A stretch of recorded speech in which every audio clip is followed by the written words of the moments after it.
Élu depuis plus de 30 ans à la mairie de Neuvic, François Roussel a toujours un agenda chargé, mais pas de place pour le grand débat. Un grand débat, pourquoi faire? C'est une manœuvre de diversion. Écoutez, on n'est pas des perdreaux de l'année, nous les élus, donc on voit bien que le gouvernement, la taxe d'habitation, un jour c'est oui, un jour c'est non, un jour c'est 20%, etc.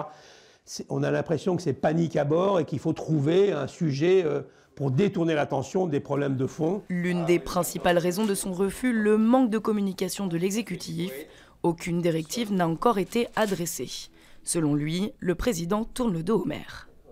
Il y a des mesures qui sont tout à fait fortes, qui ont été proposées par les maires et qui n'ont pas été écoutées. Donc réinventer aujourd'hui un grand débat, alors qu'on a des tas d'interlocuteurs. À 10 km de là, changement de ton.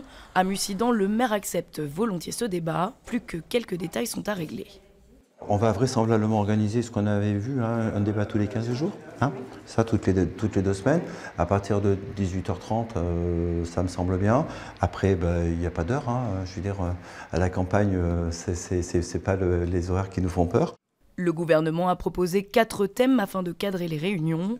Transition écologique, fiscalité, démocratie et organisation de l'État et des services publics.